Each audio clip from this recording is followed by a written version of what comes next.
चालले? आज कपडे घ्यायला जायचं होतं, तुम्हाला सांगितलं होतं ना. रोज रोज काय झाडांना पाणी द्यायला जातात. आज लवकर जायचं होतं. हो माहिती आहे, म्हणूनच लवकर चाललो. येतो पटकन मी. तुमचं नेहमीच आहे, मी तयारच आहे. तू तयारी कर. मी तयारच आहे. बरं, तुम्ही येतो लवकर मी. या. तुमचं नेहमीच झालंय. लवकर ये. नेहमीच झाडांना पाणी द्यायसाठी वेळ लावतो. एक तास भरात येतो.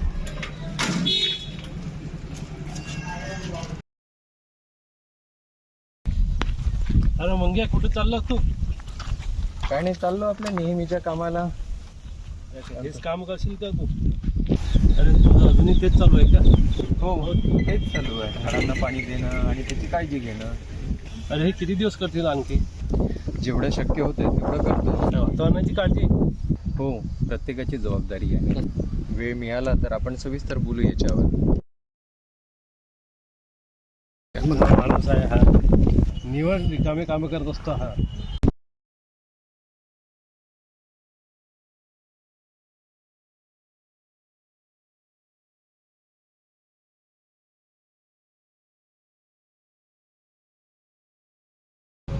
काय किती टक्के वाढलं कंपनीचं प्रोडक्शन?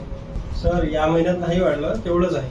काय काय करता तुम्ही महिनाभर? तुम्हाला आता हे सुद्धा कळत नाही, मजुराकडून जास्तीत जास्त काम कसं करतात करून घेता येईल?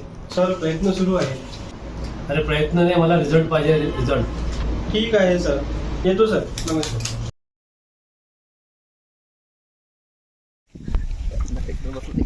ए कचऱ्या, इकडे ये. काय झालं मालक? काय झालं? अरे कोणाची ढोर आले पूर्ण नासाडी गेली शेतीची. मालक, मी सकाळी कामावर आलो, हटलाच्या म्हशी चरत होत्या शेतात. तू काय झोकाळत होता का? मालक, मी घरी होतो. पगार कशात घेतो रे तू फुकटचा? आधी शेतीकडे लक्ष देणं होत नाही तुमचं? मूर्ख कुठला. काय हो ठेकेदार, किती दिवस चालणार अजून काम? साहेब, अजून 2 तरी महिने लागतील. 2 महिने? हे पहा, जसा ठराव झाला होता त्यानुसार 1 महिन्यात काम पूर्ण करून पाहिजे, नाहीतर दुसऱ्याला काम देऊन टाकेल. ठीक आहे साहेब, उद्यापासून मजूर वाढवतो. हे काही करा, पण मला 1 महिन्यात काम पूर्ण पाहिजे.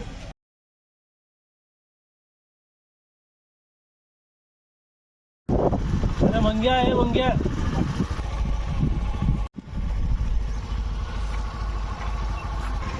झालं का झाडाला पाणी देऊ? नाही रे, थोडं बाकी आहे. कुठे गेला होतास? बाहेर गेलो तर फिरायला, घरी मन लागत नव्हतं. इथे निसर्गात छान मन लागतं. येत जा माझ्या सोबत. नको रे बाबा, मला नाही करायची हे बेकारची कामं.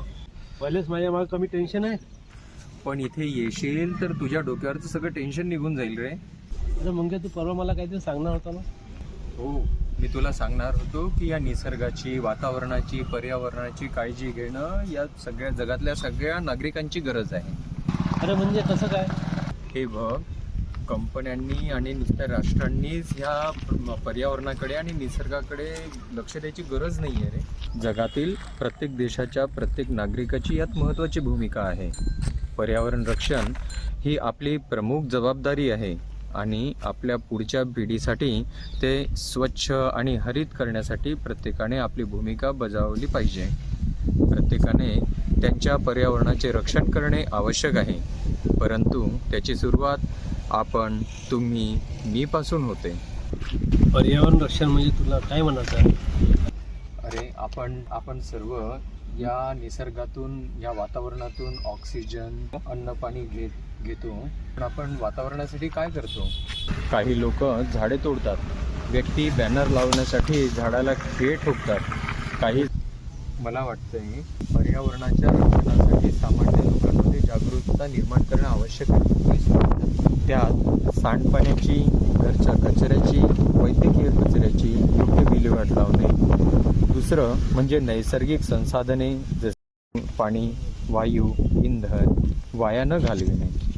धूर आणि कार्बन डायऑक्साईडला थांबवण्यासाठी वाहने व्यवस्थित करणे, जसे सायकल वापरणे, लिफ्ट न वापरता पायऱ्यांचा वापर करणे, काही काम नसताना पंखे, लाईट बंद करणे, उच्च कार्यक्षम बल्ब जसे की LEDs जे खूप कमी ऊर्जा वापरतात आणि बरीच वर्षे टिकतात अशा लाईट्सचा वापर करणे, वृक्षारोपण आणि वृक्ष संवर्धन करणे.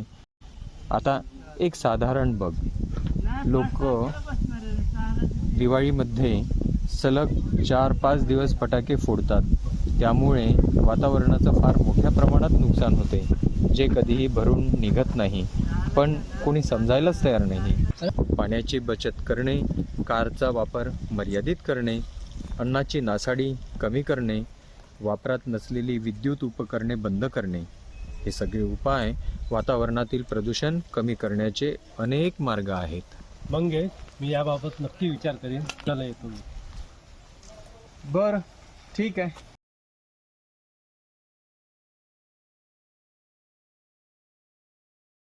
अरे भास्कर, थांब थांब थांब. विकास, तू दिसला नाही या 10-15 दिवसात. कुठे बाहेर गेला होतास का? हो, मी बाहेर गेलो होतो फिरायला. कुठे गेला होतास? हो, मी गेलो होतो चंदीगड, अहमदाबाद, दिल्ली फिरायला.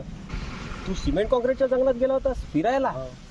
अरे तसं नाही, रोज रोज कामाचा खूप ताण वाटत होता, म्हणून कुठून तरी फिरून यावं असा विचार केला होता. परत आल्यानंतर पुन्हा तीच कामं, त्यामुळे ताण आल्यासारखं वाटतं.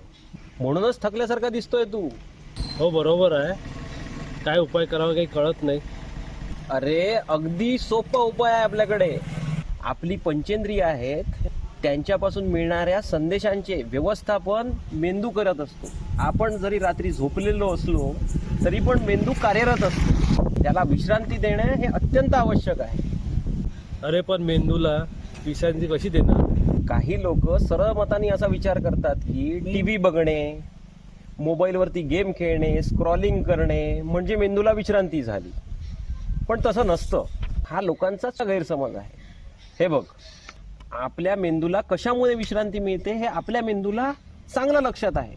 म्हणजे यावर उपाय म्हणजे निसर्गाच्या जास्तीत जास्त जवळ जाणे. घराच्या बाहेर असल्यावर गवतावर चालणे, मातीतून चालणे, वाळूमधून चालणे, झाडांकडे, फुलांकडे, पानांकडे बघणे, फुलांचा सुगंध घेणे, यामुळे मनाला छान वाटते. मातीत हात घालून रोप लावणे, रोज त्याची काळजी घेणे, घरातील पाळीव प्राणी जसे की गाय, बकरी, कुत्रा, मांजर यांच्यासोबत खेळणे. हे बघ, निसर्गाचे आपल्यावर फार प्रेम आहे. त्यामुळे आपणही निसर्गावर निस्वार्थ प्रेम करणे आवश्यक आहे. अरे आपण माणूस असलो तरी आपण प्राणी आहोत, त्यामुळे आपली नाळ निसर्गाशी जोडलेली आहे.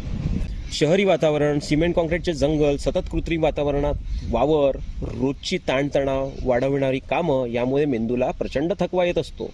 म्हणून कोणत्याही शहरात फिरायला जाण्यापेक्षा काही दिवस समुद्राजवळ, नदीच्या किनारी, जंगलात, डोंगराळ प्रदेशात, निसर्गरम्य ठिकाणी गेल्याने आपल्या मेंदूवर ताण निघून जातो आणि आरोग्य चांगले राहते. अरे निसर्गासारखा दुसरा कोणताच आपला खरा मित्र नाही.